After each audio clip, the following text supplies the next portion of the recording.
This page is the front cover of Total 64 magazine, Volume 2, Issue 2. The main event here is a massive exclusive feature on Quake, promising it hits 9 on the Richter scale. Blimey, sounds like they thought this N64 port was going to be a shake-up. The cover artwork is suitably gnarly, featuring what looks like a marine and a rather unpleasant toothy monster, setting the tone for id Software's classic shooter. They're also bundling freebies, a Yoshi's Storybook and Fighter's Destiny stickers.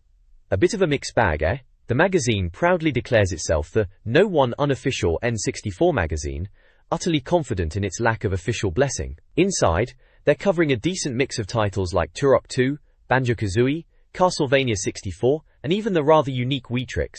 Looks like a jam-packed issue for N64 fans back in the day.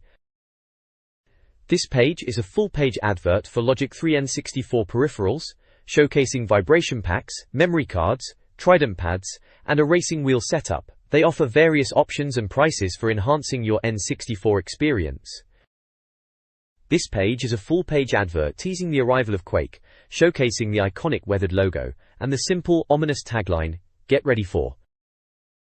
This page serves as the magazine's contents page, splitting the focus between the editorial ramblings and the main event, the reviews. The editorial, penned by Nick, talks about how busy they've been, and mentions some staff changes, including someone heading off to PC Land, good luck with that, and a new theatrical staff member. More importantly, they're celebrating being the best-selling unofficial N64 magazine.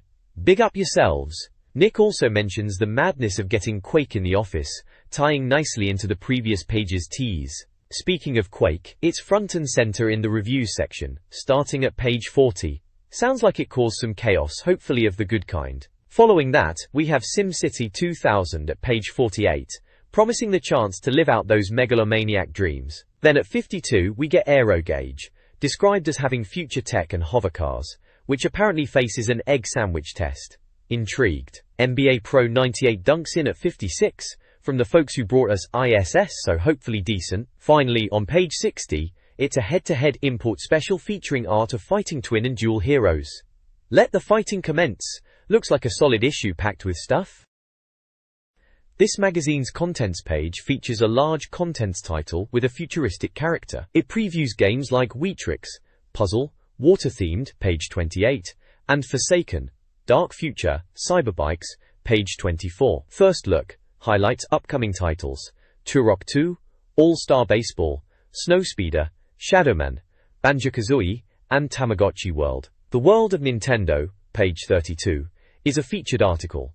A snowboarding game guide, Snowboard Kids, page 71, is also included. Regular features like news, reviews, cheats, and high scores are scattered throughout.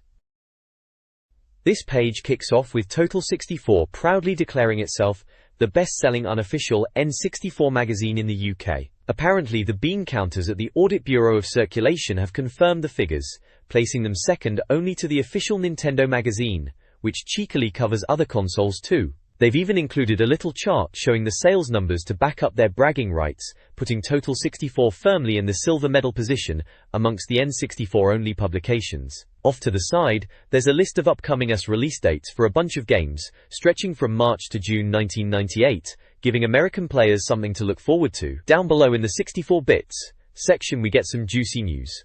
First up is Rush 2, the sequel to San Francisco Rush. It's apparently set for a November release, and aims to fix the shortcomings of the original, by including locations beyond just the Golden Gate City. Sounds like they're hoping it's a significant upgrade. There's a screenshot, showing a yellow cab tearing it up on a highway. Pretty. The second bit of news is about California Speed, an arcade racer developed by Atari Games. They're bringing it to the N64, with a promised 16 tracks and cars, featuring crazy locations from volcanoes to train tracks. It looks pretty colorful in the accompanying screenshot, and is slated for release early next year. This page dives headfirst into news, kicking off with a big feature titled Drax Back, all about the upcoming Castlevania 64. We get a look at several screenshots showing off the game's leap into 3D, and the text reckons it looks nothing short of spectacular, promising incredible attention to detail and realistic character movement. After what felt like an eternity, Konami's finally dishing out the goods, and it sounds like this could be something really special, a far cry from just cute games the N64 sometimes gets labeled with. There are also lists of upcoming games stretching through 1998, promising releases like Banjo-Kazooie and GoldenEye 007 back in Q2, and later delights such as Turok 2 and Cruisin' World throughout the summer and into September. Elsewhere on the page, we hear whispers about the rumored price of 64DD games being cheaper than PlayStation titles in Japan, potentially costing a measly £30 over here. Absolute bargain if true. Plus, great news for puzzle fans, Acclaim's bringing Bust-a-Move to the N64, promising all that cuteness and mayhem later in the year.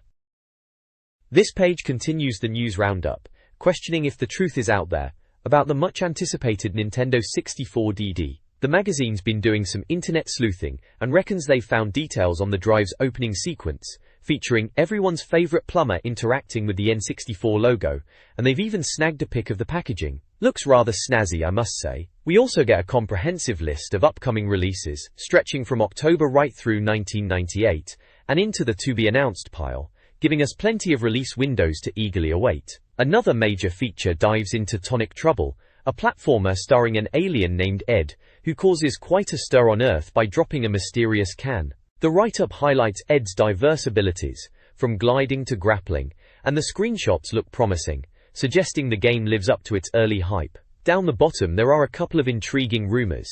Nintendo's apparently prepping Japanese-centric releases like Pocket Monster titles and RPGs, while Eidos might just be cooking up a Tomb Raider-esque adventure for the N64, if the screenshot is anything to go by. Looks like Lara's got a doppelganger.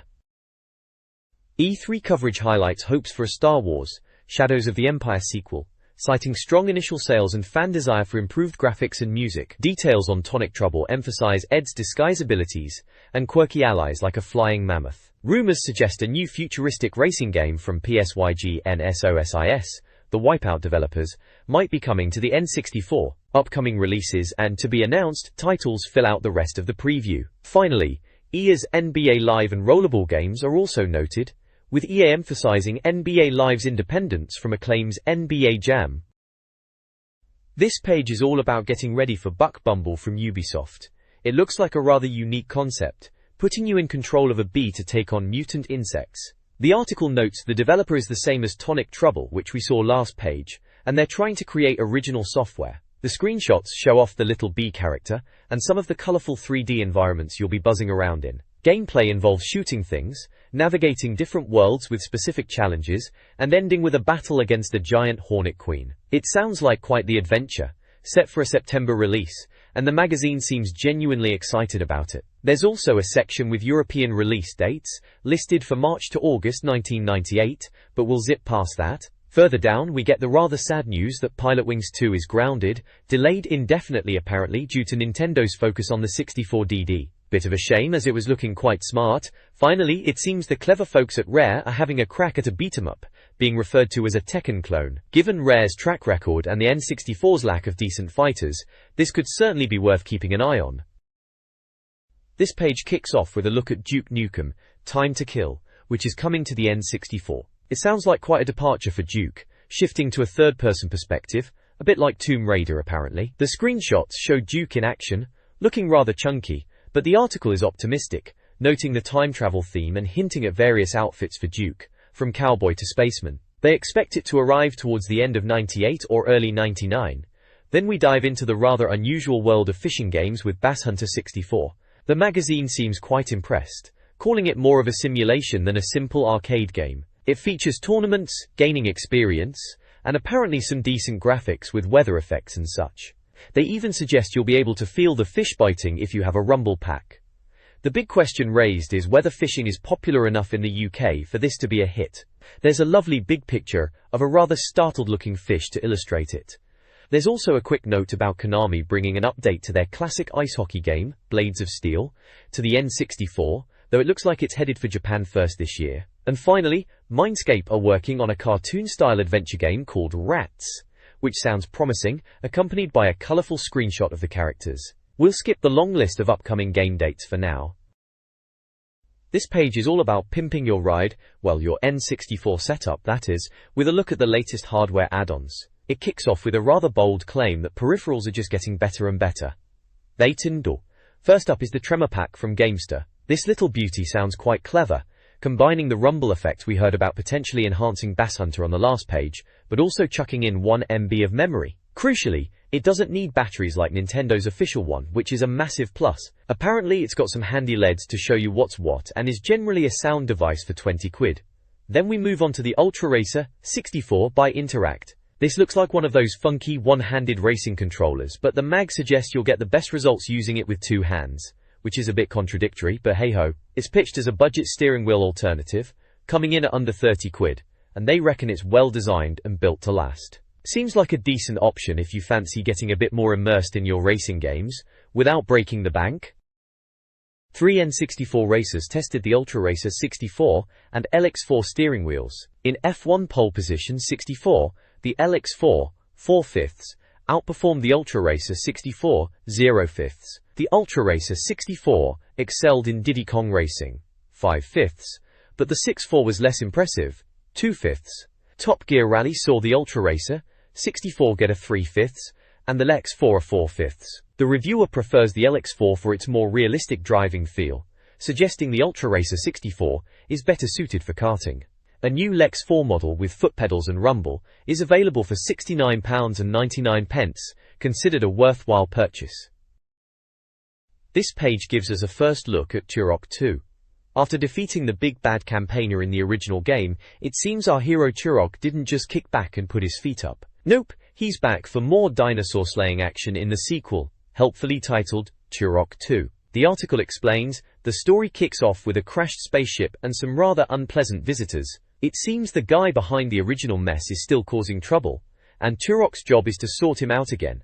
The developers, Acclaim, are hard at work on this follow-up. While the first Turok wasn't perfect, it was considered one of the best shoot-'em-ups on the N64, until you guessed it, GoldenEye turned up and stole the crown. But Acclaim is aiming to make Turok 2 even better, promising it'll be around 50% bigger than the first game. The really exciting bit they highlight is the inclusion of rumble pack compatibility. This means you'll apparently feel everything from Atrex's hefty footsteps to the recoil of your weapons, as you unleash all sorts of lead and explosives on anything silly enough to get in your way. Sounds like it'll add a nice bit of immersion, doesn't it? We also get a couple of glimpses of the game world via screenshots. This page carries on with our first look at Turok 2. After conquering the previous game's villain, it turns out Turok didn't just hang up his weapons, he's back for more prehistoric and alien unpleasantness. The article promises that Turok 2 is aiming to be bigger, better, and frankly, just more. Thanks to some clever tech, we're told it'll pack in even more dino-blasting fun with bigger and nastier enemies to face. Naturally, you'll need a bigger arsenal to deal with them. Graphically, they've apparently given the dinosaurs a complete overhaul, ditching the old, chunky polygons for a new soft-skin technology. Fancy. The environments look improved too, with enhanced real-time lighting effects. Plus, the sound has been completely redone with a new soundtrack and effects. We can expect around 40 brand new characters, some with the rather peculiar aim of trying to remove your head entirely. The rumble pack is confirmed again, adding tactile feedback so you can feel everything from Atrex stomping about to your own weapons kicking back. There's no official word yet on a GoldenEye-esque multiplayer mode, which is a bit of a shame, but we'll have to wait and see. The screenshots give us a peek at some revamped dinosaurs, intriguing architectural locations, and even a glimpse at what might be a level layout plan. Looks like Turok 2 is shaping up to be a decent sequel, pushing the N64 a bit further. The next page is batting cleanup with a first look at All-Star Baseball 99. If you know your way around the diamond, this looks like the sim for you, promising to be the most accomplished baseball game on any home system. Developed by Iguana, who are clearly rather busy chaps as we saw on the previous page with Turok 2 and their NFL quarterback club, this game features all the big league teams and over 700 players. They've even crammed in all the major league stadiums, apparently rendered in lovely detail. The article makes a big deal about the player animation, which sounds rather impressive, made up of hundreds of frames for buttery smooth, lifelike movement. Good show. We're told there are a whopping 7 game modes to sink your teeth into, including the usual season and playoff stuff, plus a home run derby and even a trivia game if you fancy testing your baseball knowledge. While there's competition brewing from Nintendo and GT Interactive, the preview reckons All-Star Baseball is already leagues ahead visually, running in a sharp 640 by 480 hires mode. They admit the speed needs a bit of sorting, but are confident it'll be spot on for release. Looks like Iguana is putting in the work here. The next page gives us a first look at Snowspeeder, a snowboarding and skiing title from Imagineer. The article sets the scene with the usual extreme sports fanfare, asking what the public really wants in a snowboarding sim. Running on the multi-racing championship engine, Snowspeeder offers standard features like track and board options, different outfits, and even a two-player split-screen mode. Apparently you can also strap on skis, if carving up the slopes on a single board isn't your thing. The screenshots show the gameplay in action, complete with HUD elements and blurry visuals, just as the text describes. However, the preview doesn't exactly paint a rosy picture. The screenshots they look like Snowspeeder, and the text politely calls the visuals not revolutionary and very blurred. Add to that the rather off-putting mention of bouncing off invisible barriers, and you get the feeling this one might not be hitting the top of anyone's wish list. The lack of US publisher interest mentioned in the text probably tells you all you need to know. Morgy, the final nail in the coffin? The piece points out that the brilliant-looking 1080-degree snowboarding is just around the corner. So, with stiff competition arriving soon, Snowspeeder might find itself buried in the snow before it even gets started. It's in the late stages of development, but expectations for major improvements before the Japan release seem low. Looks like this one might be best left on the slopes. This page gives us a first look at Shadowman, bringing the comic book tale of Michael Leroy, a bloke seeking vengeance across dimensions, to the N64. Apparently, he can hop between the world of the living and the dead, which sounds delightfully macabre. The game's plot sees Leroy chasing down a cult of murderers, even following them into the netherworld to finish the job. The developers, Iguana UK, the same crew behind Turok, are apparently aiming for a dark vibe, comparing the feel to Capcom's Resident Evil and even films like Seven and Silence of the Lambs. That sets a rather grim expectation, doesn't it? Control-wise, they reckon it's a bit like Tomb Raider, but Iguana have added some bells and whistles like dual-wielding weapons. They also highlight some fancy tech with the character model and environments, mentioning single skin textures for smooth movement and fully light-sourced, interactive levels. The screenshots show a mix of spooky locations, from swamps with gators to creepy interiors, giving us a peek at this dark, dimensional adventure. Looks like they're really trying to push the envelope visually. The next page continues the first look at Shadowman, delving into a bit more detail about the game world and mechanics. We're told this spooky adventure spans over 25 levels, taking us from the murky depths of swamps right through to the presumably less than cheery confines of asylums. Apparently the environments are quite interactive, which is a nice touch. For example, shooting a wall in the normal world leaves a simple bullet hole, but pop a cap in the dead world and blood will horrifyingly pour out and run down the wall.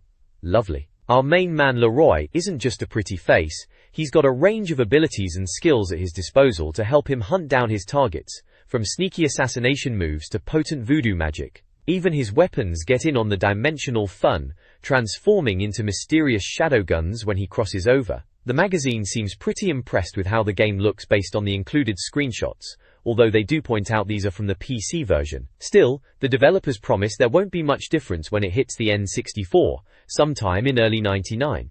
Sounds like it's shaping up to be a rather dark and atmospheric title. Rare's new 3D platformer, Banjo-Kazooie, is set to launch, promising more than just a Mario 64 clone. Banjo and Kazooie's combined moveset, including 24 unique actions, are highlighted, along with the transformative abilities granted by a witch doctor, unlocking new areas. The game is praised for surpassing Mario 64 in graphical detail, showcasing impressive character and environment design, reminiscent of Rare's GoldenEye quality. Early impressions suggest a strong contender in the 3D platforming genre. The next page continues the first look at Rare's highly anticipated Banjo-Kazooie, showcasing more impressive screenshots of the vibrant world. The text rightly praises the game's graphics, noting the lavish textures, excellent lighting, and transparency effects, calling it arguably the most immersive environment on the N64, living up to the standard set by Rare's GoldenEye. The visuals are lauded for their detail, from rippling water to fiery torches and superb character animation. We see Banjo and Kazooie interacting with a large monkey, and the page teases potential foes encountered in the early levels, such as giant bulls, crabs, and ants. Despite the odd point about Rare's characters being sweet as sugar, apparently problematic for one editor, the game is confidently labeled a top-notch title, a worthy successor to Mario 64, and an equal to Rare's other hits. Finding magic chests is mentioned as crucial to progress. The anticipation for the game's release in July is certainly building. This page is part of Total 64, Volume 2, Issue 2. This page gives us a first look at Tamagotchi World on the N64. Apparently, just when the world thought the digital pet craze was over, Bandai decided to grace the 64-bit console with its presence. The article recounts the brief, but intense, period where grown adults were apparently waking up in the middle of the night to tend to their pixelated pals, only for the fad to die out rapidly, with people gleefully competing to see who could off their virtual egg fastest. Thankfully, the N64 version looks to be a bit more substantial than the basic Game Boy version, promising a full-color experience with more depth. Screenshots show various minigames and levels, including a maze-like stage with Japanese text and characters navigating it, a selection screen for different activities, and scenes depicting quirky Tamagotchi characters jumping and interacting in colorful environments. Looks like they've packed a few distractions in there, beyond just cleaning up digital poo. This page continues the look at Tamagotchi World on the N64, confirming that yes, it's a full-blown board game where the aim is to raise a tiny alien egg that, for some reason, ended up crashing on a bloke's head. You roll dice to move your egg around, competing in challenges and minigames against 3 other players in a race to evolve your digital pet. Naturally, given it's Tamagotchi, the chaos ensues. Players can actively mess with each other using special cards, like the infamous poo card which dumps lovely mounds of excrement on an opponent's creature, forcing them to clean up the mess. Charming!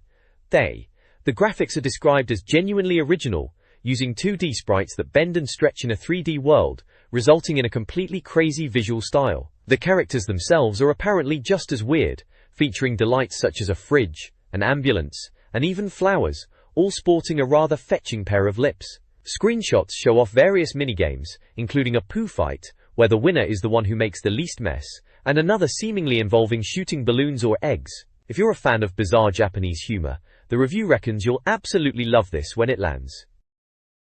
This page gives us a pre-play look at the sci-fi shooter Forsaken. We dive into a post-apocalyptic setting, where Earth is completely ruined and depopulated due to a disastrous experiment. Now, 15 of the galaxy's most feared mercenaries are heading to the desolate planet, not to rebuild or mourn, but simply to steal anything of value they can salvage. The future, as the text ominously states, is Forsaken. The accompanying artwork is suitably explosive, depicting a dramatic scene filled with fire, green laser beams, a fierce-looking futuristic character, and what appears to be a heavily armed vehicle or weapon taking center stage. It certainly looks like a chaotic and action-packed adventure awaits these greedy scavengers. This page gives us a proper look at Forsaken, previewed here as a pre-play. So, as we know from before, Earth's basically vaporized thanks to some dodgy science, and now it's a free-for-all for mercenaries grabbing whatever's left. This game puts you in the boots of one of these charming types, diving into the ruins to loot and scrap with other greedy GITS. The text highlights it's taking cues from classic PC/PlayStation shooters like Descent, meaning you get full 6 degrees of freedom movement in a fully 3D world. Up, down, sideways, you can go anywhere you can see, which sounds wonderfully disorienting and exciting. The developers are the lot behind Extreme G, so the preview reckon the graphical capabilities of the N64 are being put to good use. Screenshots show off the frantic action in corridor environments, explosions aplenty, and the in-game HUD. There's also a shot of what looks like a player select or stat screen, and some rather striking character art, featuring some fierce-looking folks ready for a rumble. The overall impression from the preview is that the game is looking remarkably well put together and promises intense, free-roaming combat. Definitely one to look forward to if you fancy a zero-gravity shootout. The next page continues the deep dive into Forsaken, giving us a proper look at the motley crew you'll either be playing as or scrapping with. We've got the Hell's Angels roster here, a right mixed bag including Beard the Rocker, Spectre the Mutated Victim, Rex Hardy the Road Warrior, Dr. Nepenthe the Jekyll and Hyde type, Nimsu Sun the Psycho Dancer, Locus Senna the Martian Native, and Mephistophun, the disgruntled droid veteran. Charming bunch, ain't they? The preview text hammers home that the environment isn't just pretty, it's interactive and visually impressive with proper lighting and textures, giving a nod to Quake 2 for its effects. Crucially, the enemy A isn't just cannon fodder, they're tactical blighters who hunt in packs, dodge, and even try to lure you into traps. This intelligence, apparently, is what elevates it beyond a bog-standard shooter. Plus, you can shoot out windows, vents, debris, and even doors, which sounds like good fun and reminds them of GoldenEye's destructible environments. Finally, there's a peek at the arsenal, in the Bang Bang You're Dead section, showcasing various mines like the standard Purge mine and the tricky Pine mine, along with missiles like the heat-seeking Solaris and the weapon-scrambling Scatter missile. Looks like there's plenty of ways to make things go boom in Zerog. The screenshots scattered across the page give a decent glimpse of the frantic corridor blasting and the HUD elements. Seems like a solid contender shaping up.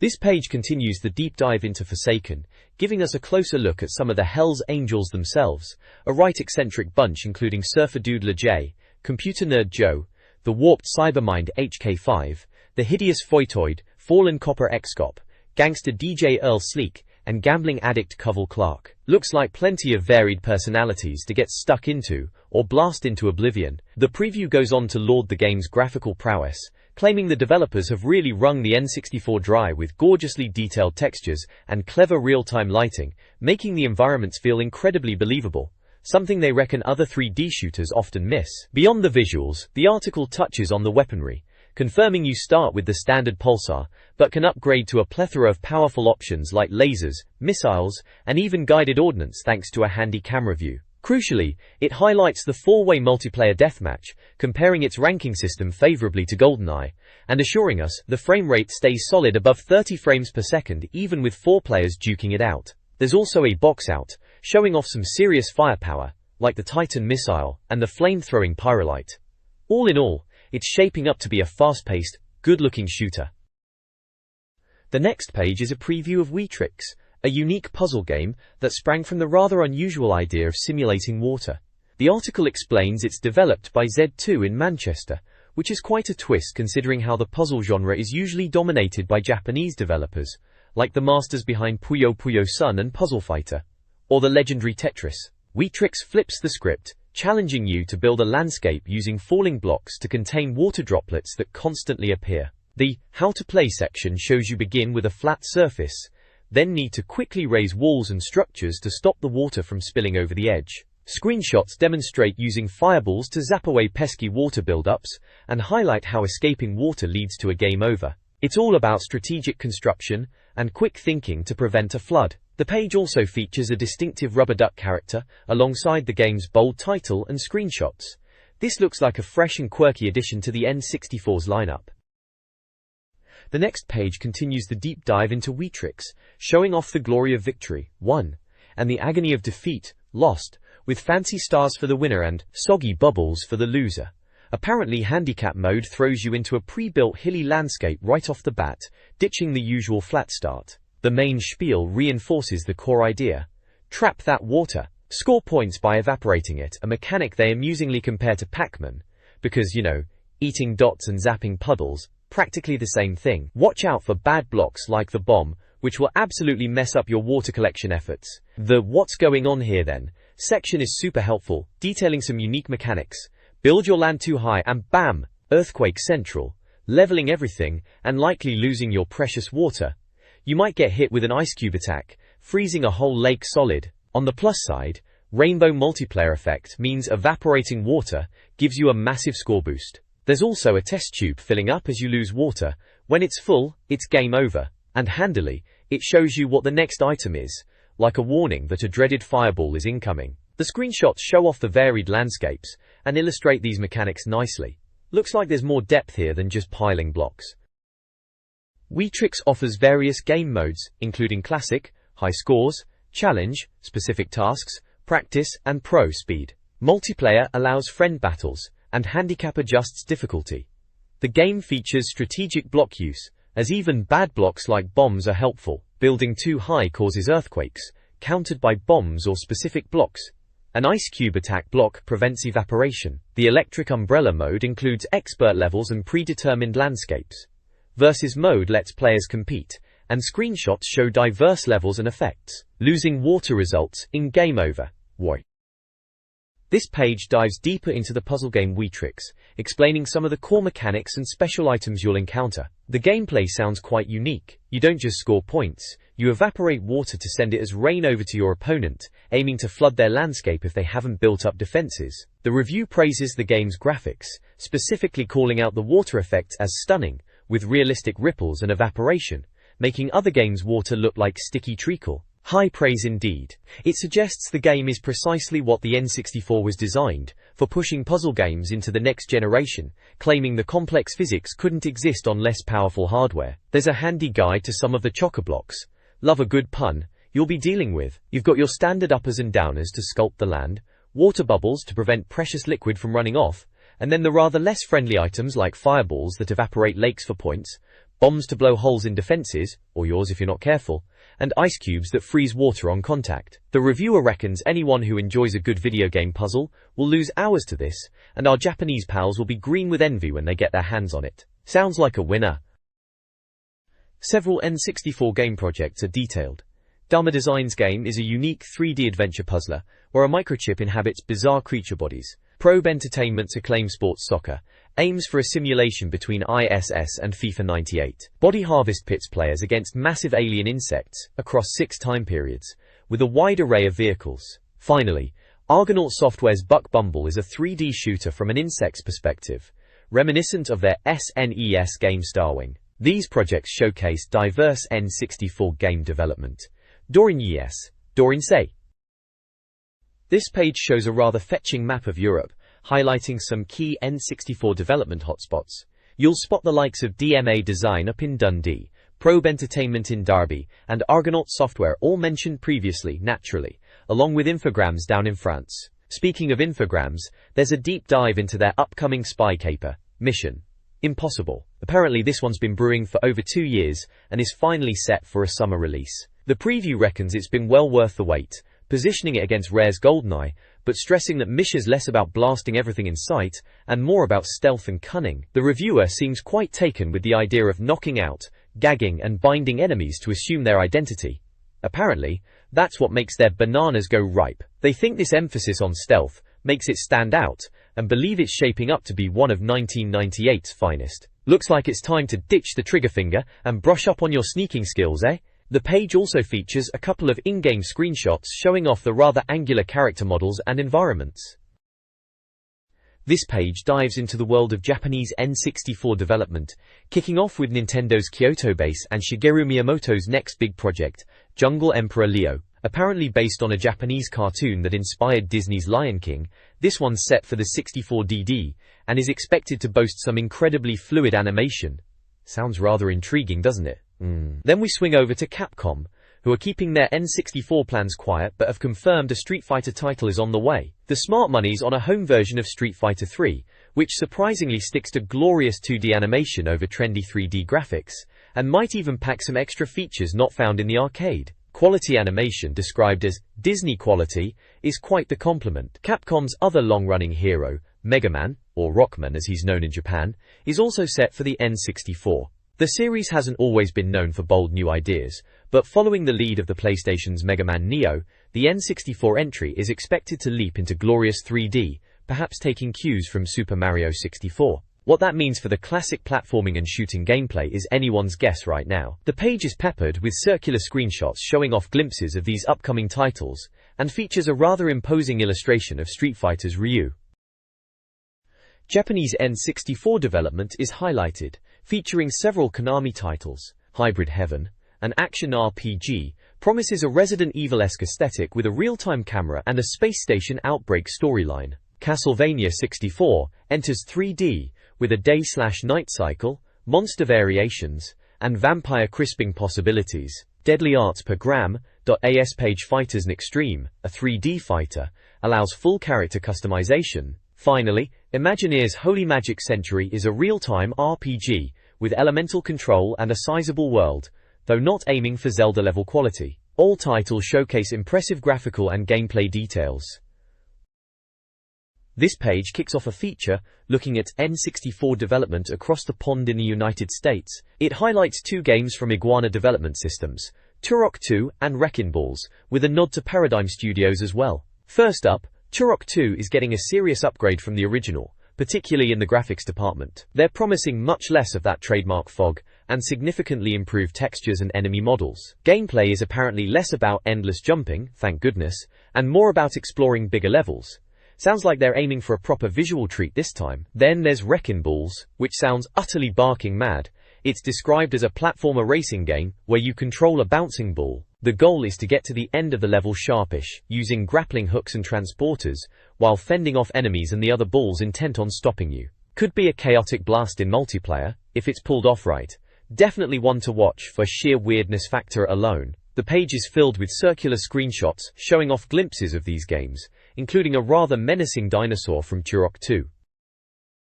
This article discusses us, N64, development houses. Paradigm Studios is working on a Pilot Wings 2 sequel, promising a similar flight simulation experience with new missions and vehicles. Midway is bringing over arcade hits like San Francisco Rush 2, an improved racing game with enhanced graphics rivaling Sega's titles, and Biofreaks, a unique fighting game set in a post-apocalyptic world with cybernetically enhanced characters capable of flight. The article includes a map highlighting Midway's Texas location and screenshots of game features. Aizu. This page is a full-page advert for 64 Game Buster, claiming the N64 finally meets its match. Issue 2 is coming soon, packed with 132 pages of cheats, tips and solutions for every N64 game released. Victory is in your palm. This page kicks off the reviews section, boldly declaring, Total 64 the truth. The magazine explains they're getting busier with more games coming out but remain dedicated to giving honest, up-to-date reviews to help you find the best N64 games. They lay out their scoring system from the top tier 91,100%, which are the absolute cream of the crop, the very reason you own N64 like GoldenEye or Mario Kart 64, coming to Norn the way one's probably best avoided, 6,100 offended, 1-0 the Fengidio, Shandorose all the way to the 020% like St. Andrews Golf and Cruisin' USA all the way to the 020% which frankly should never see the light of day. There's a section highlighting the picks of the bunch, noting that Quake is popular, and Tamagotchi World has apparently caused some late-night sessions. They list picks from reviewers Dave Perry, Nick Jones, Simon Phillips, Ant Grace, and Russ Ware, featuring games like Yoshi's Story, Weetrix, GoldenEye, Fighter's Destiny, Tetrisphere and even Cruisin' USA, showing a diverse range of opinions. Finally, there's a note about a new Total 64 award for games that score 90% or above, surpassing expectations. This page plunges headfirst into the review of Quake, already highlighted as a popular pick on the previous page. The headline screams exclusive and promises a wonderful, macabre, limb-chucking world, advising you to grab your nail gun and make sure your rumble pack is connected. Coming from its PC origins, Quake is described as a brutal, gory first-person shooter that even surpassed Doom in its level of visceral detail, promising intelligent enemies and a healthy dose of fear. It's certainly not your friendly neighborhood GoldenEye, or the slightly daft Duke Nukem. Instead, expect genuinely gruesome foes like mutated marines and possessed hounds who are absolutely not happy to see you. The review notes that the game's success on PC, credited in part to John Romero, meant console gamers who couldn't afford a high-end PC were eager for the N64 version. With the N64's 64-bit power and analog stick, they're hoping for more than just a bog-standard PC port, which is a fair expectation. The artwork on the right, featuring a rather unpleasant, sharp-toothed monster, perfectly encapsulates the game's dark and horrifying atmosphere. This page serves as the rather striking cover of the magazine, giving us a full-on, intensely painted look at a hideous creature, likely a denizen of the Quake universe, which the previous page kicked off the review for. It's a truly nasty piece of work, all gnashing teeth, bulging eyes, and questionable headgear, perfectly setting the tone for the macabre, limb-chucking world the review promised. We've got the game title Quake proudly displayed, alongside Review 64, confirming this is indeed where we get the lowdown on id Software's brutal classic making its way to the N64. It's the kind of artwork that tells you straight away, this isn't going to be a tea and biscuits kind of game. The cover lines like Total 64 Volume 2 Issue 2, and the page number 41 just confirm we're diving right into the heart of the matter. Top marks for making the cover match the game's grim reputation. This Quake review delves into the game's dark, moody environments and visceral combat. Enemies and traps are triggered by item pickups, highlighting a tactical element. The review emphasizes Quake's brutal violence, contrasting it with Duke Nukem, and its platforming elements beyond simple corridors. The arsenal, from axes to rocket launchers, is detailed, with the nail gun being a particular highlight. The review concludes that Quake is a challenging, violent, and tactical shooter. This page of the Quake review broadens the scope, putting id Classic up against some of the other first-person shooters gracing the N64. The target practice section compares GoldenEye, Turok, Doom 64, and Hexen. GoldenEye gets props for being a brilliant console shooter and its superb multiplayer. Turok is noted for its visuals and toned-down violence on the N64. Doom 64 is seen as a playable update but pales a bit next to Quake and GoldenEye. Hexen, sadly, is called out for looking rather dated compared to the others. The review continues discussing Quake's hazardous environments, like lava and treacherous water, and touches upon enemy variety, noting how foes like the samurai swordsman require different tactics. Ultimately, the reviewer highlights that Quake's appeal lies in its focus on pure violence and weapon use, being refreshingly free of pretension and complex storylines. This Quake review praises the N64 port's deathmatch mode, Play Dead, which, while not matching GoldenEye, is enjoyable with hazards like lava pits. 7 arenas, like Place of Two Deaths, add to the multiplayer fun. The review highlights the N64's impressive handling of the demanding Quake engine, especially with the analog stick. While easy initially, the single player becomes challenging on normal difficulty, requiring frequent saves due to environmental traps and enemies. The N64 version's visuals are praised for lacking the pixelation of the PlayStation port. Screenshots showcase gameplay and enemies. The next page wraps up the Quake review, kicking off with more screenshots showcasing distinct areas like the Cistern, the Dark Zone, and the Court of Death, complete with the classic HUD showing your health, armor, ammo, and frags. The main text delves into the enemy types, describing the two-legged pink blobs that look like headless chickens, and noting the satisfying effect of blasting foes into meaty chunks, a definite highlight for Doom veterans. It warns of environmental hazards, like the spear-firing walls that turn you into a kebab, likening the experience to Indiana Jones with zombies. There's a big yellow warning that even the water isn't that safe, hinting at hidden dangers beneath the surface, and suggesting that staying still might reveal alternative paths through the level. Nick's comment gives his take, calling it arguably the biggest PC game in history, and applauding the faithful reproduction of the N64 version, including the graphics and atmosphere. He admits the gameplay feels a little dated now, compared to GoldenEye, as we touched on last page, but stresses the non-stop in-your-face killing action makes it a solid pick if you've already blitzed through GoldenEye and are craving more carnage. The page finishes with notes on the flashy grenade explosions and how to spot level exits, either through red portals or black open spaces. Looks like the N64 port did a decent job of capturing the essence of the PC original. The next page wraps up the Quake review, showing off more action with screenshots, including a look at the level completion screen displaying your stats for time, secrets, and kills. The text dives into the game's charm, noting that players appreciate its lack of pretension, focusing purely on solid gameplay rather than deep story. It touches on some amusing death messages you'll encounter if you blow yourself up with a grenade or get caught in a trap. Seems the game enjoys a little laugh at your expense. We also learn about teleporters, handy little shortcuts useful for quick escapes, especially in deathmatches, much like they were in Doom. The addictive nature, the reviewer suggests, comes from the sheer variety of beasties trying to turn you into mince. Speaking of enemies, there's a rundown of the delightful creatures Quake throws at you, from chainsaw-wielding brutes and shotgun-toting marines, to the rather bizarre shaved giant chicken fiends and eerie floating specters. And then there are the zombies, who charmingly toss chunks of their own flesh at you, accompanied by a sound effect guaranteed to make you wince proper grim. It sounds like Quake keeps the action coming with a memorable cast of monsters. This Quake review praises the N64 port's multiplayer, despite some drawbacks like a large stat panel. The single-player mode, while faithful to the PC version, includes N64 exclusive levels. The port, published by GT and developed by Midway/GID Software, supports 12 players and uses a memory pack for saves, featuring Rumble Pack support. Graphics, 86, sound, 82, and playability, 85, receive solid scores, but the game is considered challenging even on normal difficulty. Overall, the review awards a 90, highlighting a generally successful port of a classic FPS. This page dives into a review of SimCity 2000 for the N64.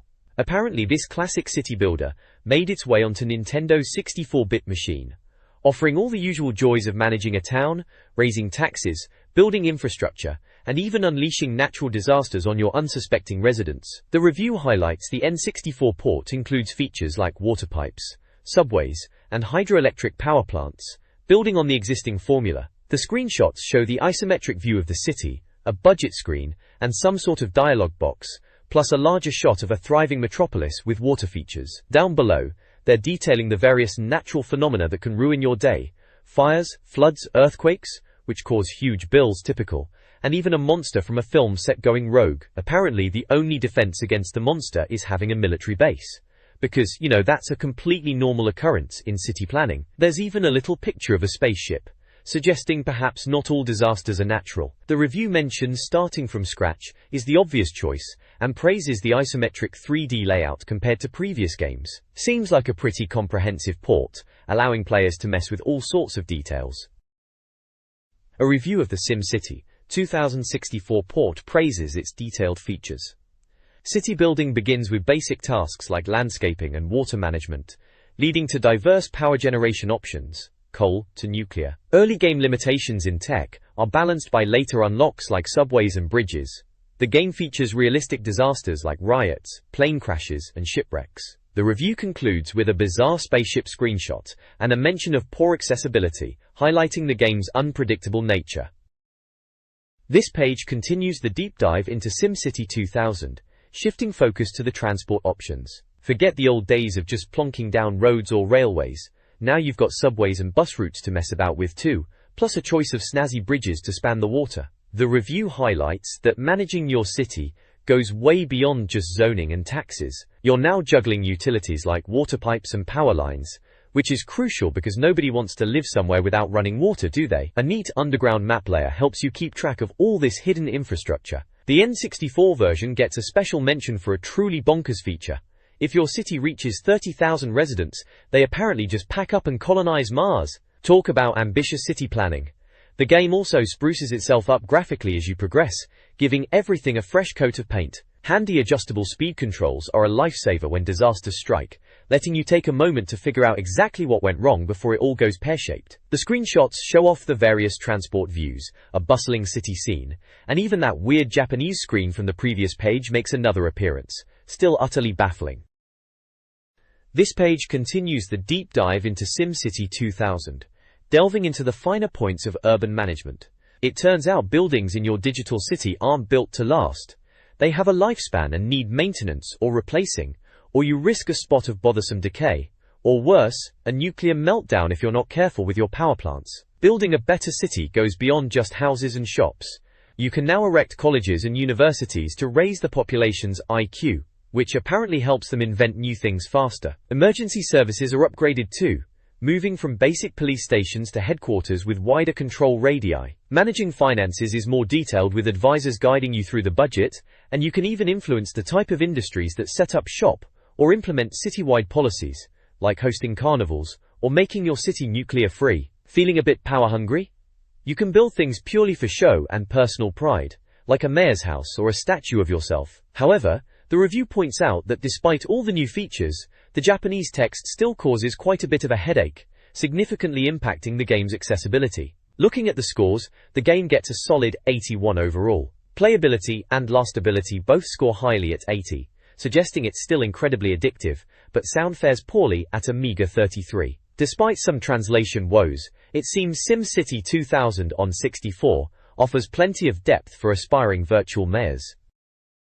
This page jumps straight into a review of Aerogauge, a new racing game from Japan hoping to make a splash on the N64. The review title itself sets the stage, asking if this is the racing game we've all been waiting for, or just another disappointment. We see a few juicy screenshots showing off the futuristic hovercraft racing action, one detailing the excellent-looking vehicles, another showing a wide track view during a race, the game's logo, and even what looks like a menu screen for customization or options, including sound controls, which the reviewer suggests setting to 0, a clear hint about the audio quality perhaps. The text weighs Aerogauge against the existing N64 racing scene, giving a nod to Mario Kart 64 and Diddy Kong Racing as the only decent ones, while others like Extreme G, F1 Pole Position 64, and Top Gear Rally seem to fall short. This game is highlighted as a hovercraft racer, promising much more freedom of movement than typical racers, letting you hover as high as fly around the whole of the screen. There's a feeling that while there's hope, past experiences have left the reviewer a bit wary about N64 racers. The page also notes it's from Volume 2, Issue 2, page 52. This page continues the deep dive into Aerogauge, kicking off with a big, lovely screenshot of the two-player split-screen action. Always a good sign, eh? The review points out the vehicles themselves are a bonkers mix of styles, looking like something cobbled together from a Mad Max junkyard, Back to the Future parts, and a splash of manga. However, the intro video gets a proper pasting, described as a jerky mess that won't exactly get anyone hyped. But fear not, the main menu is apparently much better, bright and colorful, offering up all the usual suspects like Grand Prix, Time Attack, and Versus mode. You get to pick from 5 different crafts, each with its own pros and cons.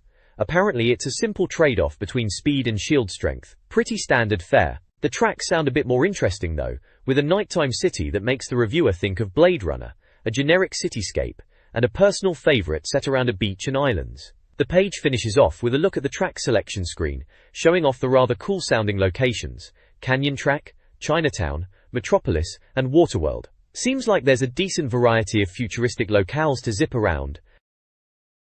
This page continues the review of Aerogauge, giving us a closer look at the selection of high-speed machines you can strap into, alongside several action-packed screenshots showing off the game's rather varied environments. The review, however, doesn't hold back when discussing the game's visuals, noting they're somewhat simplistic and lack detail, with the distant scenery apparently having a rather shy disposition, preferring to appear suddenly rather than gradually. On the track, you'll find yourself zipping through tunnels, plunging underwater, and even taking to the open skies, which sounds like a right good time, especially with the increased freedom to fly around and find different lines. This flexibility apparently makes for some intense racing, letting you exploit the environment for advantage, a welcome change from just hugging corners. While the tracks and movements sound promising, the music might not be winning any awards for originality, seemingly designed for listeners with very short memories. Despite the visual shortcomings noted by the reviewer, the core gameplay mechanics of soaring around the track sound like they could offer a decent bit of fun.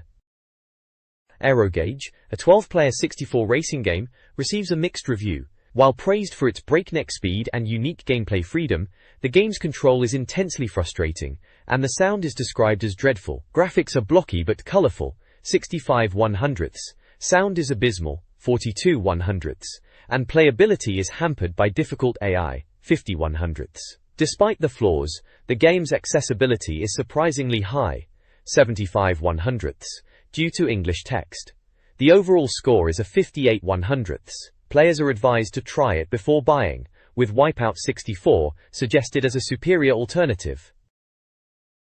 This page is all about the review of NBA Pro 98, heralded as the first proper NBA game hitting the N64. The reviewer questions whether it can possibly stack up against the likes of NBA Hangtime. The text muses on the relative obscurity of basketball in the UK compared to the grand old game of football, despite the efforts of stars like Jordan and Rodman, and even telecoverage. It seems the sport just hasn't quite captured the nation's hearts, like kicking a ball into a net has. However, the review highlights that the sport itself is incredibly fast-paced and exciting, with plenty of potential for a cracking video game. Below the main text, under the title "Here's Looking at You Kid," there's a breakdown of the different camera options available in the game. Camera 1 is the outright winner, with a perfect 10 out of 10, deemed the best all-rounder.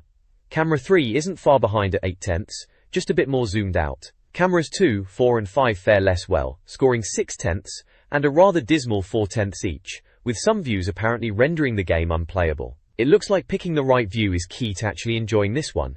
The page number is 56. This page continues the deep dive into NBA Pro 98, picking up where the last page left off. While the game makes a promising start visually with realistic-looking players defying gravity, the review points out that things quickly descend into dull menu screens, accompanied by rather irritating, repetitive music. It seems the game offers a mountain of statistics and options, covering all 29 NBA teams and their players, a dream for any basketball anorak. However, the reviewer laments that all this data is presented in a functional, but ultimately rather dull way, asking if there's truly no exciting way to show stats. The image of the player creation screen confirms you can indeed build your own custom giant of the court, which sounds like a laugh. We also get the rest of the camera options reviewed, picking up from camera 6 through to 10. Camera 6 gets a respectable 7/10, described as being like camera 3 but slightly different.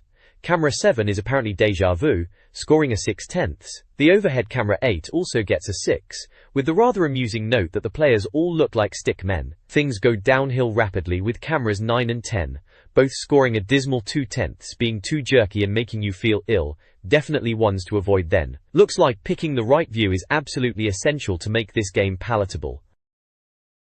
NBA Pro 98 boasts extensive gameplay options, allowing for seasons, playoffs, exhibitions, and custom team creation. Players can manage teams by trading, signing free agents, and editing player attributes.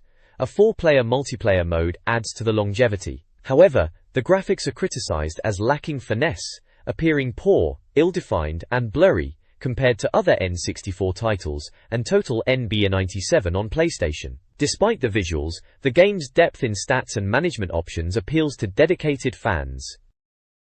This page continues the review of NBA Pro 98, diving into the sound effects, gameplay specifics, and ultimately, the verdict. The squeaky shoes section highlights the surprisingly convincing crowd noises and trainer squeaks, which apparently give a sense of realism. However, the commentary is slagged off as uninspiring and annoyingly repetitive, a common complaint with sports games of the era, but seemingly particularly bad here. Gameplay gets a grilling too. While there are plenty of moves, the actual execution seems hampered. Passing is too easy, and the game speed is frustratingly slow despite Konami's promises.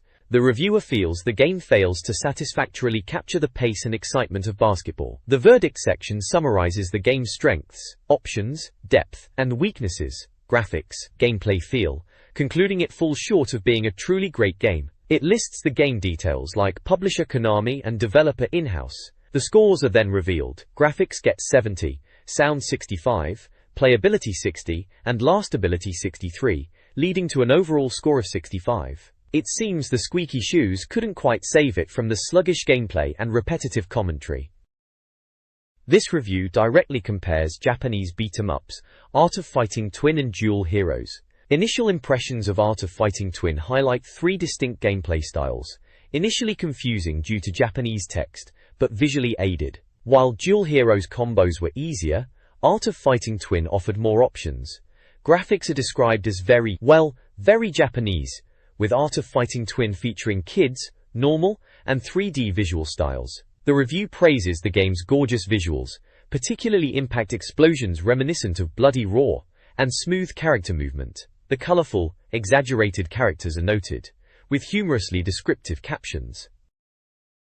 This page continues the head-to-head review, pitting Art of Fighting Twin against Dual Heroes. We get a closer look at some of the fighters with character profiles for Gai, the fire hero space pilot, and Zen, the dirty fighter of unknown origin, complete with stats like birthday and blood type. The game is shown off with several screenshots of the action. The review text digs into the gameplay, noting that while lots of combos and juggles are present, it feels less like a refined fighter, and more like a cross between Art of Fighting and something like Tushinden, focusing too much on flash over substance. The reviewer mentions nice visual touches like walls flashing with electricity when fighters hit them, but overall finds it difficult to have a decent tactical battle, especially compared to skilled AI opponents who seem to pull off weird and wonderful combos effortlessly, even on the easiest setting. Sound gets a brief mention too, described as just the usual grunts, groans, and generic music, nothing to write home about. Handy little note at the bottom that in Dual Heroes you can actually turn around and run away. This page continues the look at Art of Fighting Twin and Dual Heroes, and it doesn't pull any punches on the verdict. We've got the official breakdown for Art of Fighting Twin on the left, scoring sky high, particularly with a cracking 95 for playability and a 90 for lastability. Looks like it's got plenty of depth and feels great to play. Lee, over on the right, the review text really spells it out. While Art of Fighting Twin is praised as potentially having the best beat-em-up gameplay on the N64 with plenty of combos and a neat Tekken-style sidestep, poor old Dual Heroes gets a proper pasting. It's described as having very poor gameplay, full of flashing lights but lacking subtlety, and requiring far less skill than AOFT. The sound doesn't escape criticism either, with a very annoying constant background crowd cheer. The only real positive noted for Dual Heroes is a seemingly complete freedom of movement. We also see a screenshot of the training mode, which helpfully displays controller inputs and neat touch, though you can only use the analog stick apparently. Overall, it sounds like Art of Fighting Twin is the clear winner here. This page continues the head-to-head look at Art of Fighting Twin and Dual Heroes, really laying out the differences. There's a handy chart comparing features, showing where one game has the edge over the other in areas like counter moves or practice modes. The review delves into the fighting style, contrasting Ayot's more technical, Tekken-like approach with Dual Heroes' button-mashing chaos, apparently more akin to Virtua Fighter. It seems mastering AOFT takes dedication, while Dual Heroes is more about luck and hammering buttons. Accessibility is also covered, and Dual Heroes loses points for being entirely in Japanese with little help, while AOFT at least gives you a move list. Lost ability fares even worse for Dual Heroes. While AOFT has plenty of modes and staying power, Dual Heroes is expected to gather dust pretty quickly. The verdict for Dual Heroes lands with graphics at 66, sound 65, playability a distinctly average 51, lost ability a dismal 40, and accessibility 50. The overall score for Dual Heroes is a rather damning 52. The conclusion sums it up neatly. AOFT is the N64's best fighting game, while Dual Heroes is, well, dire. This article summarizes Nintendo 64 game reviews. Bomberman 64 received a 75%, while 64 Uzumo scored poorly at 39%. Aerofighter's Assault was criticized for being slow and boring, 42%. Automobili Lamborghini, though decent, 72%, was judged on its genre appeal. Blast Corps was praised, 89%, for its pilot wings-like action and puzzles. Chameleon Twist was deemed clever but lacking, 51%. Cruisin' USA was heavily criticized, 59%, for its poor port. Dark Rift, 79%, was considered a good beat-em-up, but fell short of PlayStation and Saturn rivals. Doom 64, despite being a strong series entry, was somewhat overshadowed by GoldenEye, 89%. N64 game reviews are mixed. Diddy Kong Racing, 95%, is praised for its expanded adventure mode and multiplayer. F1 Pole Position, 80%, is deemed a letdown with minor improvements over its predecessor. Doraemon, 69%, shows some originality but falls short. Famistar, 64-86%, is a solid baseball game. Duke Nukem, 64-88%, impresses despite missing PC features. FIFA 64, 58%, tanks after being outperformed by ISS 64. Dynamite Soccer, 25%, is a complete waste of money. FIFA, Road to World Cup 98-78%, is decent, but lags behind ISS 64. Extreme G, 94%, is the best racer yet, and Fighter's Destiny, 93%, is a fantastic, innovative beat-em-up. This page rounds up a collection of N64 reviews, featuring the always popular International Superstar Soccer 64, which, as we know, left FIFA 64 in the dust last issue, scoring an impressive 97%. Its sequel, GQ World Soccer 3, also appears, managing to somehow improve on perfection, with an equal 97%. We also see the highly anticipated GoldenEye 007 review. Despite initial skepticism towards first-person shooters, it completely blows the reviewer away, scoring a stellar 98% and being hailed as an experience. Not everything fares so well, however. Human Grand Prix disappoints compared to other races, landing at 72%, and Hexen 64 is slammed as a terrible PC port with bland graphics, getting a mere 63%. Gambara Goemon 5 is intriguing but hampered by the language barrier for the RPG elements, though the gameplay pushes it to 89%. Go! Go! Troublemakers, despite its bizarre look, complete with a screenshot of one of its colorful characters, and incomprehensible nature, is deemed playable enough for 43%. J-League Perfect Striker offers some amusing animations and decent gameplay at 93%, while Killer Instinct Gold is a fast, button-mashing fighter with some depth, scoring 69%, though it struggles with slowdown at times. This page offers a review roundup, catching up on how previously reviewed games hold up over time. King of Pro Baseball takes a hit, dropping from 91% to 82% primarily due to its unforgiving single-player difficulty. Lylat Wars, the sequel to Starwing, or Star Fox as some might know it, arrives in the UK at a solid 94%, praised for its English speech and improved accessibility over its predecessor. Mace, The Dark Age, a beat-em-up contender, scores 89%, standing up well against the competition. Madden 64 weighs in at 89%, sparking a debate with Nick about whether it or NFL QB Club reigns supreme, ultimately getting the nod for its polish and official license. Even Mario Kart 64 from way back in issue 1 gets a mention, still holding strong at 93%, though the reviewer ponders if it's just a jazzed-up SNES game. Still addictive multiplayer though. On the less impressive side, MK Mythologies scores a dismal 31%, dismissed as a poor, unimaginative Mortal Kombat RPG that you should absolutely avoid. Mortal Kombat Trilogy drops from 78% to 67%, largely because the reviewer feels it falls short compared to Killer Instinct Gold, which was reviewed on the previous page. Multi-Racing Championship gets a decent 80% for trying something different with alternative routes, but is limited by only 3 tracks. Finally, NBA Hangtime scores a meager 51%, seen as a repetitive arcade hoop shooter that doesn't really offer much beyond button mashing. This review roundup revisits several N64 titles. Nagano Winter Olympics, 98, while fun, receives a 69% due to flawed controls. San Francisco Rush earns a dismal 57%, deemed a poor use of the N64's capabilities. NFL Quarterback Club 98 gets an 89% for its Madden-like features and graphics, but some might prefer ISS 64. Shindu Mario 64, with Rumble Pack, scores 86%, with the reviewer finding the Rumble more gimmick than feature. Shindu Wave Race 64, despite its Rumble-related issues, scores 93%. Pilot Wings 64 retains its 91%, down slightly, a classic, while Puyo Puyo Sun 64, despite its age, gets a 71%. Snowbow Kids, a simplistic snowboarding game, is given an 80%. This page dives into a review roundup of several N64 titles, revisiting some old favorites and checking in on others. We see Star Fox 64 holding strong with a current score of 94%, still considered a cracker, especially for the multiplayer, though the viewing windows take a bit of getting used to. Tetrisphere clocks in at 84%, starting off confusing but apparently becoming incredibly addictive and great for mates round. Down in the dumps, Star Wars Shadows of the Empire takes a huge tumble from 61% to 49%, confirming the magazine's initial warning.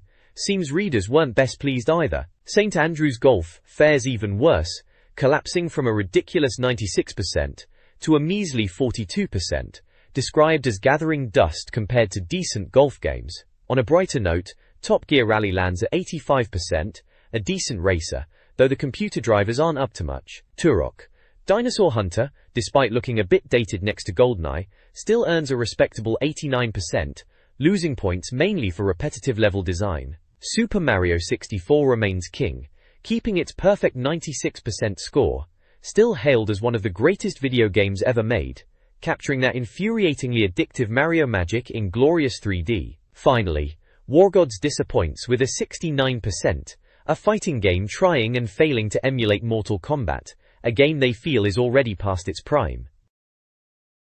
This page continues the N64 roundup from the previous issue, revisiting more games to see if opinions have changed over time. Wave Race 64 still holds up well, dropping slightly from 96% to 93%, described as an original and playable piece of software, though they muse about the lack of a Pamela Anderson lookalike for rescues. Wheel of Fortune gets absolutely slated, plummeting to a dire 13%, as the reviewer struggles to find anything good to say about the rubbish port. Wayne Gretzky's 3D Hockey initially scored a cracking 90%, but has dropped to 82%, still considered the best hockey game but ultimately shallow. Its 98 iteration fares slightly worse at 73%, seemingly not offering enough new to warrant top marks. Wild Choppers comes in at a decent 72%, a nice surprise with sharp graphics and solid mission-based gameplay. Wonder Project J2 proves frustrating at 69%, primarily because the reviewer can't understand the Japanese dialogue, suggesting a language course might be needed before playing.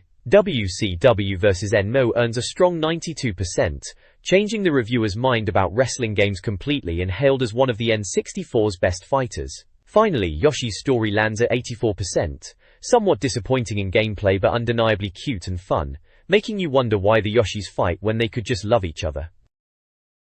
This page dives into the world of Snowboard Kids, presenting itself as a comprehensive guide for this N64 title, proudly heralded as the Mario Kart on snowboards. The main title graphic screams the game's name in big red letters, and there's a rather spiky-haired yellow bird-like chap looking pretty pleased with himself next to the intro text. Below the main title, a big red banner screams General Tips. The advice is pretty solid, really. First up, educate yourself, telling you to hit the training levels and learn the weapons.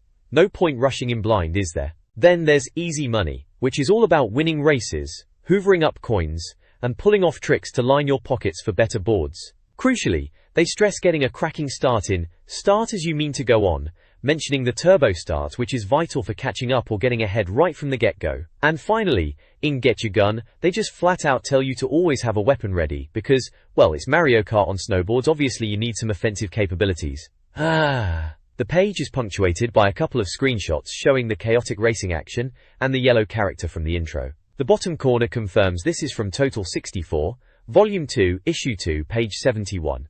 Looks like a handy little guide to get you shredding the slopes like a pro. This page picks up right where the previous one left off, dishing out more essential tips for dominating snowboard kids. It gets straight into the nitty-gritty, with breakdowns of specific courses like Dino Park, pointing out tricky sections such as that fork in the track, and Grass Mountain, showing off key shortcuts and path variations, including one that goes over a bridge. Learning these cheeky routes is definitely the way to go, if you want to leave the competition in the dust. There's also solid advice on wielding your power-ups in the Choose Your Weapon section, neatly categorizing them into offensive reds and useful blue items. Plus, you absolutely cannot afford to miss those ski lifts. They're crucial for gaining an advantage. Cornering gets its own special mention, suggesting a jump technique is the secret sauce there. Finally, they touch on characters, giving a nod to Slash as a recommended starter pick. He's apparently got a decent all-round game, making him ideal for learning the ropes. It's all about mastering the game's quirks to get that competitive edge, and this page provides the blueprint. This page dives deeper into the world of snowboard kids, following on nicely from the previous guide. We get the lowdown on 4 more characters. Nancy, who's great for beginners despite being a bit slow, excelling in corners and useful with a fast board. Jam, the standard intermediate chap, quicker than Slash or Nancy but needs knack for turning. Linda, a more advanced speed demon who's a bit of a handful to control but rapid on less tricky tracks. And Tommy, who's apparently got top speed but is an absolute nightmare to steer, making him more acquainted with the snow than the finish line. The guide also breaks down the 3 basic boards. Board 1 is the freestyle board, perfect for half-pipe tricks and a solid all-rounder with great cornering. Board 2 is the all-rounder, decent enough for any track but seemingly nothing to write home about, just an intermediate option. Board 3 is the alpine board, built purely for speed on race sections and definitely not for hitting the half-pipe. Use this if you fancy yourself a potential race winner, but be warned, it's tricky. The key takeaway here is the advice to pair characters and boards strategically, like putting Nancy on the fast alpine board to balance her lack of speed with the board's pace, or just using the boards how they're intended. It's all about finding that winning combination, or just trying not to faceplant repeatedly if you pick Tommy. The Snowboard Kids Track Guide features progressively challenging courses. Guru Mountain and Big Snowman are easy introductions. Sunset Rock adds obstacles like boulders and penguins, while Night Highway tests weaving and jumps. Grass Valley requires advanced weaving and jumping skills. Dino Park, the most difficult, presents tight turns, mine sections, a ledge, and spinning coffee cups, demanding precise control and attention to the character and board guide. Screenshots and course maps are included. Done. This page is jam-packed with cheats and tips, aptly named the Cheat Zone. Kicking things off, Aerofighter's Assault gets a nod for changing plane colors and unlocking an extra pilot and F-15. Nifty for adding a splash of personality to your aerial dogfights. Bomberman 64 players can delve into extra battle arenas by hammering the start button, which sounds a tad tedious, but hey, more places to blow up your mates. Clayfighter 63 and a third dishes out the goods with codes for hidden characters like Dr. Kiln, Sumo Santa, and Boogerman, plus tips for a secret options menu, stage select in versus mode, random character selection, and even alternate colors. Always good to have more bizarre fighters on the roster. Finally, Cruisin' USA gets some love, with ways to access normally unavailable courses and, crucially, unlock hidden cars like the Jeep, police car, and school bus. Who wouldn't want to cruise across America in a big yellow bus?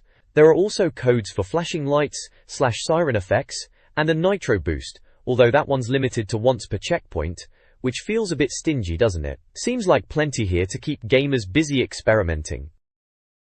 This cheat sheet provides tips for several N64 games. Dark Rift lets you unlock characters and view endings. Diddy Kong Racing features numerous magic codes, altering gameplay elements like weapons, bananas, and character appearances. Doom 64 offers level warp codes, and a super password for skipping to the final level. Finally, Duke Nukem 64, Us Only, includes codes for a cheat menu, getting all items, invincibility, and monster control. This page provides cheats and tips for classic N64 games.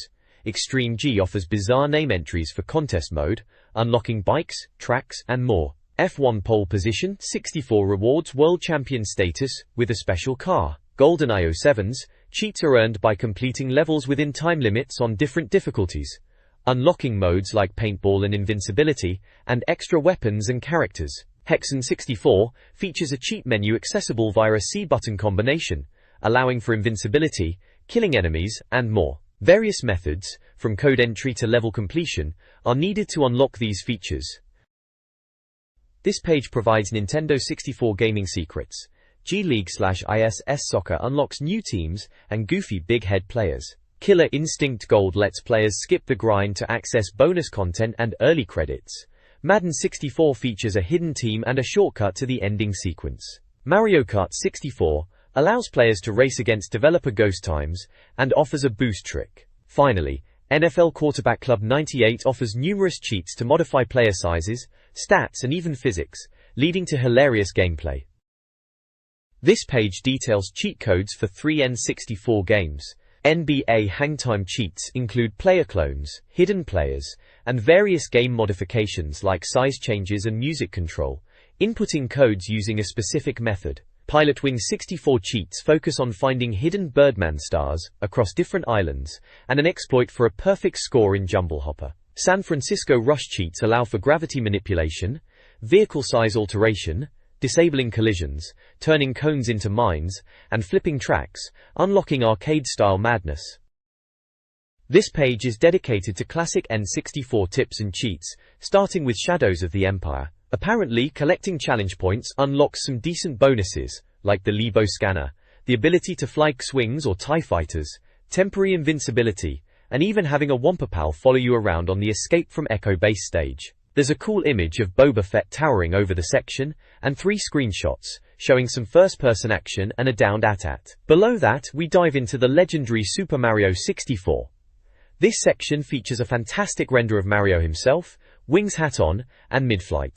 It details several bizarre secrets, including the hat-trick glitch in Snowman's Land to stack up multiple wing hats, a tip about controlling the camera during the game's ending sequence if you plug in a second controller, and the rather odd trick of carrying the basement rabbit to other areas of the castle, which, as the text admits, serves no real purpose. There's also a handy tip for turning butterflies into 1 UP mushrooms in certain courses by punching them, though they might turn into bombs first. A screenshot shows Mario inside the castle, near a portrait. This page provides N64 cheats and tips for various games. Tetrasphere cheats unlock extra characters, music, a secret game, level select, and the Vortex. Wave Race 64 tips include unlocking reverse tracks on Expert, a pause trick for high scores, and methods for versus mode. Top Gear Rally cheats remove smearing and unlock rainbow mode, plus specific finishing times, reward cars, and texture changes. Finally, Turok Dinosaur Hunter boasts numerous cheat codes, including pen and ink, disco mode, infinite lives, and invincibility, plus a cheat menu. This page is absolutely packed with data action replay codes, giving you the ultimate edge across a massive lineup of N64 titles. We're talking cheats for everything from the dark depths of Hexen 64 with invincibility and infinite mana, to causing chaos with infinite lives and items in Bomberman 64 and Lilac Wars. There are essential boosts for Extreme G and MRC, ensuring infinite turbos or staying in the lead. For sports fans, there are specific goal-blocking codes for FIFA 64. Then there's the motherlode for classics like GoldenEye 007, offering infinite health and ammo across multiple levels, perfect for breezing through the dam or battling it out in the archives. If you're after some truly bizarre fun, check out the Super Mario 64 codes. You can get Invisible Mario, Flat Mario, or even make him run backwards. There are also crucial infinite fuel codes for Pilotwings 64, game-breaking unlimited lives and missiles for Shadows of the Empire, and extensive ammo and weapon unlocks for Turok Dinosaur Hunter. Plus, Mortal Kombat Trilogy gets unlimited energy cheats, and more Wave Race 64 codes appear, including infinite time for stunt mode. It also explains what the Datal cartridge is, and gives a heads up about using longer code sets like the one for Hexen's items, noting limitations on how many you can activate at once. All in all, it's a treasure trove for anyone looking to bend the rules. This page is a reader survey from Total 64, offering you the chance to win one of 10 one-year subscriptions. All you have to do is fill out the questionnaire, cut it out, and send it in by May 30th. The survey itself asks the usual suspects: your name, age, and whether you're male or female, married or single. It also delves into employment status, asking for job title and type of business if you're working. Then things get a bit more jaquet. Personal shopper. It asks how often you buy clothes and how much you spend on them annually, which seems a tad nosy for a games magazine, doesn't it? They also want to know if you have things like a credit card, a PC, a PlayStation, or even a Saturn. Retro. Finally, they inquire about your music buying habits, asking if you regularly buy singles and albums, and how many you've picked up in the last 6 months. All answers are promised to be kept strictly confidential. The next page continues the reader survey, diving deep into your gaming habits and what you actually read in the magazine. They want to know how often you hit the cinema, which seems a bit random for a games mag, but hey, maybe they're planning an N64 movie tie-in survey next? Then it gets down to business.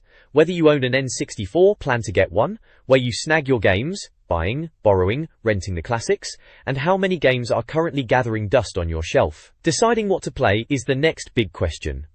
Are you swayed by magazine reviews, TV ads, or just your mates yapping about the latest hit? Genre preferences are covered, asking if you're into the usual suspects like shooters, platformers, driving games, beat-em-ups, sports, RPGs, or puzzles. And the ultimate question, your favorite N64 game. Tough choice, eh? They also quiz you on your magazine reading habits, asking why you bought this issue, how many people pore over your copy, and how you rate various sections like reviews, features, and the all-important cheat zone. Plus, they want to know how much you splash out on mags each month, and which other N64 or non-64 publications you bother with. Fill it out and maybe you'll win a free subscription, worth the effort just for the chance to tell them what you really think. This page is the cover of a PlayStation Solutions magazine, proudly declaring itself the world's best-selling PlayStation Tips magazine. Blimey, quite the claim. The cover features a rather enthusiastic-looking character from Theme Hospital, clutching a controller and looking like he's ready to prescribe some serious gaming tips. There's also a rather sharp-looking character from Tekken on the right and Claire Redfield from Resident Evil 2 holding court near the bottom left, offering free Resident Evil 2 stickers. The magazine promises a free 36-page Platinum Solutions book, packed with guides for Tekken 2, Wipeout 2097, Ridge Racer Revolution, and Destruction Derby 2. That's a decent haul of guides right there. Inside, they're featuring Theme Hospital exclusively and diving deep into Resident Evil 2. They've also got features on Star Wars, Masters of Terra's Cassie, Bushido Blade, 1, Indy 500, NHL 98, Powerboat Racing, Pro Pinball, and Arc of Time. Seems like a varied mix of titles, catering to all sorts of PlayStation players back in the day. And it's out now. Just in case you weren't sure if you could actually buy it. A classic bit of retro gaming magazine goodness. This page brings us to the firing line, the letters section of Total 64. It kicks off with the news that Gamester LMP, makers of N64 accessories, are the new sponsors, which is rather jolly as it means readers whose letters get printed will bag themselves a swanky Lex 4 joypad. The star letter writer gets a rather generous £60 steering wheel too. Blimey, quite the haul. Pictured are the yellow controller, a memory pack, and the aforementioned steering wheel. We get a letter from King K. Achiampong in Ghana, who's keen to get his hands on some N64 games and magazines, as his friends have them but he doesn't. The response is typically cheeky, referencing a bit of scripture suggesting they don't just give Nintendos away for free. Unless, perhaps, you truly are a king. Then there's a quick cue and a section, tackling classic puzzles from what is clearly Super Mario 64. Questions about how to beat King Bobomb, finding switches for boxes, and getting stars are answered. Seems like someone needed a helping hand traversing the Mushroom Kingdom. Finally, there's the address and email for readers to send in their own letters. The firing line continues with reader questions about N64 sequels. Matthew Marr wants Mario 64 sequels, with features from earlier games, and wonders about Blast Corps and Pilotwings 64 sequels. Florian Kratka asks about sequels for many N64 titles, including Mario Kart, Star Fox and Doom, and even jokingly asks about staff Nintendo friendships. The team confirms Top Gear Rally 2 and another Bomberman game. Stuart Lee queries the 64DD add-on price, UK release of Pocket Monsters Stadium, and potential cost differences between 64DD and cartridge games. Nintendo hints the 64D add-on price, will be less expensive than the console, but concrete details remain scarce. A firing line column addresses N64 player concerns. Readers question the vanishing mission, impossible game, potential of 64 DDRPGs, and online play. The team assures the mission, impossible delay was due to similarity to GoldenEye, and 64DD can support large games. Online play is possible, but not guaranteed. Another reader criticizes recent N64 game quality, suggesting earlier reviews. The magazine team defends its review process. A final letter offers game ideas, including a maze game similar to GoldenEye, and a Worms sequel, which already exists. A Men in Black game is also coming. The column offers player concerns and magazine team responses, with information and wit. G'day. This page continues the firing line letters section. First up, Thomas MacDonald from Tring praises the magazine for telling the truth and defends the N64 against PlayStation owner rumors about its graphics being bad for your health. The magazine confirms these are indeed just dodgy rumors spread by unscrupulous PlayStation owners, and N64 graphics are fine, unless you stare at the screen for 50 hours straight with your eyes wide open. Good advice that. Next, Charlotte Singer from Colchester writes in, saying the magazine is fab and wants to encourage more girls to play N64, suggesting the lack of female characters and fear of criticism from boys are reasons why girls might not get into it. She asks if there's a Zelda release date, if the Superpad is worth £15, and whether she should buy GoldenEye or Diddy Kong Racing for £40. The magazine agrees, the industry is male-dominated, but hopes for more strong female leads with more women involved. They answer that Zelda is out in November in the UK, the Superpad is okay for beat-em-ups but not much else, and GoldenEye is the pick for £40, though DKR is good if you like cute racing games. The page also features a large advert for Madeira games, offering N64 and PlayStation consoles, games and accessories at lowest prices with next-day delivery. Please provide the text you would like me to summarize. Hanayin Kuto, Tol Modol Dem Halaban. This page features the Picks Win Prizes section, showcasing some cracking artwork sent in by readers, proving that the Total 64 audience has some seriously talented scribblers. We've got everything from the big N64 logo itself, to fan favorites like Mario, Bomberman, and even a rather spiffing chap who looks remarkably like Agent 007. There's a lovely drawing featuring Mario and Link, and another of Yoshi chilling out. Clearly, the response has been top-notch, and while they can't print them all, they're promising a free year's subscription to one lucky artist every issue. This month's winner, bagging themselves that sweet free subscription, is Sam Williams from Australia. Well done, Sam. Just remember to slap your details on the back of your masterpiece next time, folks, unless you fancy your brilliant work going missing.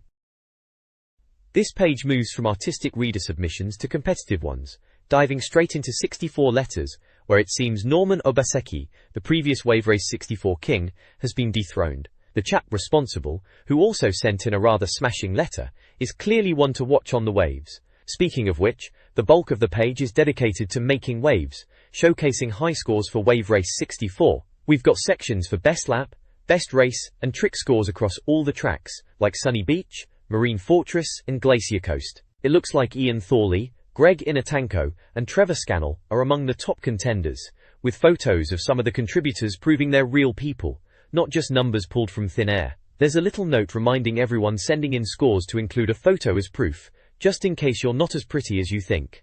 Below that, it's time for Foxy scores, highlighting the best runs in Lilac Wars. Readers have been sending in their scores for various stages like Corneria, Sector Z, and Venom. Dimitri Jarazraj seems to be cleaning up in the scores department, while Aaron Taylor is showing off his PlayStation Solutions skills. There's a cool image of Foxy McCloud himself, alongside some action-packed screenshots. They're clearly hungry for more high scores, urging players to send in their best, preferably with proof, or failing that, cold hard cash. This page keeps the high score party rolling. Up top we've got Top Karting, which, as the name suggests, is all about Mario Kart 64. Looks like Steve Koska from Wales has been putting in the laps, challenging the existing top times on tracks like Luigi Raceway and Moo Moo Farm. He's even got a lovely photo included, proving he's a real person, and not just a kart driving legend from the ether. Apparently, his efforts have earned him a one-way ticket to Mario Heaven. High praise indeed. Down below it's time for some espionage action with GoldenEye, yes! Anthony Bromley and Ben Pritchard have clearly been busy saving the world, sending in some impressive times on the mission briefing levels like the dam and facility. The magazine reckons they've even beaten some of their own team's best efforts, which is a bit embarrassing for the staff, isn't it? Anthony gets a special shout out for providing times on secret levels too. Off to the side, they're looking for high scores for Extreme G, noting it's the fastest racer on the N64, and if you fancy yourself a Diddy Kong master, they want your best times for that too, promising to use some lovely artwork in return. Seems the quest for reader high scores is far from over. The next page is a full-page advertisement for subscribing to Total 64 magazine, offering 12 issues for the price of 10, a great deal to get more N64 goodness delivered right to your door.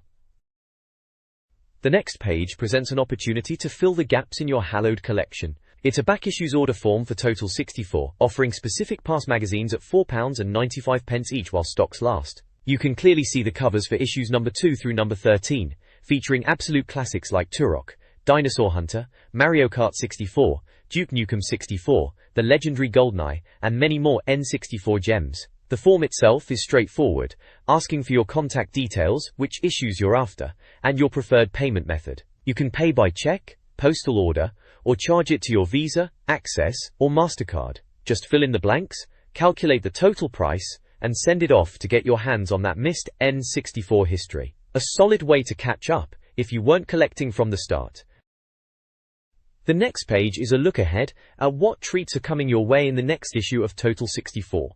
Under the big next month header, we see previews for some hotly anticipated titles. First up is the game that apparently everyone thought would never arrive, Mission Impossible. The blurb cheekily suggests it's set to put GoldenEye to shame. Lofty claims indeed, especially considering the previous page reminded us just how brilliant GoldenEye is. Then there's Nintendo's own winter sports offering, 1080-degree snowboarding, promising some off-piste action. Following that, we've got The Legend of the Mystical Ninja 64, touted as the N64's first RPG, finally getting an English translation so we can figure out what on earth is going on. There's a rather colourful little chap from the game pictured there too. Finally, a preview for Tonic Trouble, which sounds delightfully bizarre with talk of litterbugs and megalomaniacs, presented as Ubisoft's answer to Mario 64. All this is set to arrive when issue 15 goes on sale the 30th of April. Looks like a packed issue to look forward to.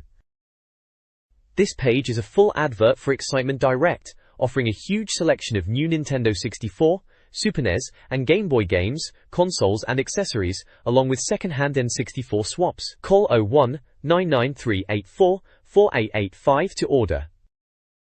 This page is the magazine's sign-off, saying goodbye for another issue. It kicks off with a slightly manic rant about getting lost in Quake's deathmatch mode, and lamenting how good staff writer Simon Phillips is at games. The main text talks about dragging themselves away from Quake to start the next issue, teasing a good one. It mentions a preview of Mission Impossible, and reviews of massive upcoming games like 1080-degree snowboarding and Mystical Ninja, promising plenty of other cool stuff too. Below that is a credit block listing the total team, including the managing editor Dave Perry, editor Nick Jones, sub-editor Sorcha Fenlon, and many others involved in design, art, production, and sales. There's also contact information for advertising, subscriptions, printing, and distribution. The page features a large image of a snowboarder launching off a jump, which is rather fitting given they mention 1080-degree snowboarding. There are also 3 small screenshots from what looks like 1080-degree snowboarding, showing off some impressive air and tricks. It looks like they were having a blast putting this issue together, maybe a bit too much fun with Quake.